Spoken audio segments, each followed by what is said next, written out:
Alright guys, let's be real for a second. Most of Brawl Stars is about one thing: damage. You shoot, you delete, you win. That's the core of almost every fight in this game. But here's the twist. Not every brawler needs insane DPS or one-shot potential to carry games. In fact, there are brawlers who barely rely on damage at all, and yet they completely swing matches in their favor. Today, I'm breaking down the brawlers that win without damage. These are the ones that bring game-winning value through healing, stuns, pulls, invisibility, or just pure control. And trust me, by the end of this, you'll realize some of the strongest abilities in Brawl Stars have nothing to do with raw damage. Before we start, I want to give a quick shout out to Tomix. The gameplay is all his. Make sure to subscribe to his channel. The link is in the description.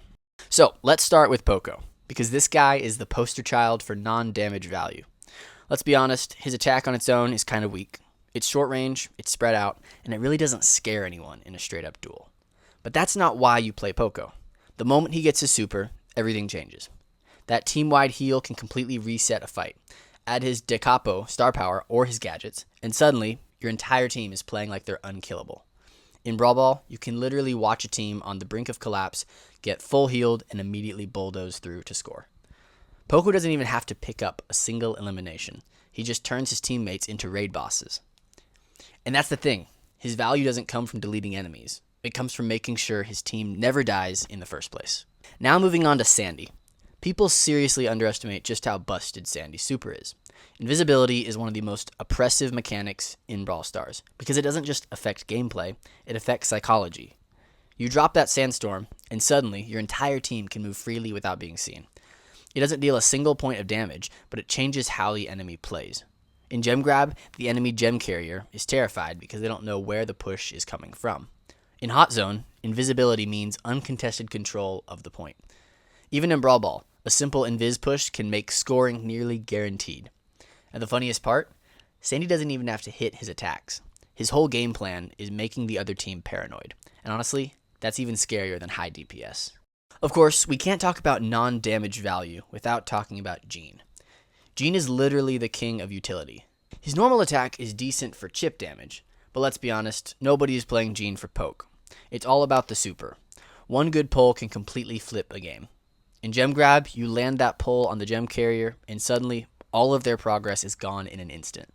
In Brawl Ball, you grab the defender right off the goal line and watch your team score with ease. In Knockout, pulling a single squishy brawler instantly turns it into a 3v2. And the crazy part? Gene doesn't even need to do the finishing blow. His team just cleans up, and Gene gets all the credit for setting up the perfect opportunity. That one ability, just one button press, might honestly be the single most valuable non-damage ability in the entire game. Now let's talk about Lou. This is another brawler where people underestimate the impact because they're too busy looking at his low damage numbers.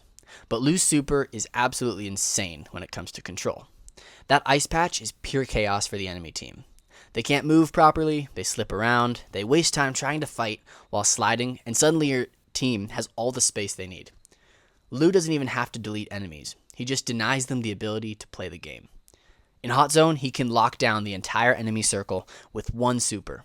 In Brawl Ball, that ice rink stops pushes dead in their tracks. And again, zero damage is needed. His utility does the winning for him. There are a couple of other brawlers worth mentioning here too. Byron, for example. Yes, his shots deal damage, but his real strength is in his healing. Being able to heal teammates from a long range is game-changing, especially in drawn-out fights. He keeps his team alive in situations where other healers can't even reach. Then there's Tara. Her super is another one of those abilities that's pure value even without damage. Grouping up the enemy team in one spot doesn't require Tara to even hit a single follow-up attack, because her teammates will do the rest. A well-timed Tara pull has ended countless games, not because she was the top damage dealer, but because she created the perfect opportunity. So, at the end of the day, while everyone is focused on max DPS, one-shots, and highlight reel plays, the truth is some of the most impactful brawlers in Brawl Stars win games without relying on damage at all. Poco's insane healing, Sandy's invisibility, Gene's game-changing pulls, Lou's pure control, Byron's long-range sustain, and Tara's devastating group setups. All of these show that Brawl Stars isn't just about deleting enemies, it's about creating opportunities. Personally, I think Gene's pull is still the single most impactful non-damage utility in the game, but honestly, every one of these brawlers has proven time and time again that they can carry games without putting up crazy damage numbers. What do you think, though? Which brawler do you think is the best at winning without damage? Let me know in the comments because I want to hear your takes. And that's going to wrap it up for today's breakdown. If you enjoyed this style of video, I've got plenty more deep dives coming every week, so make sure to stick around. Thanks for watching, good luck in your matches, and I'll catch you in the next one.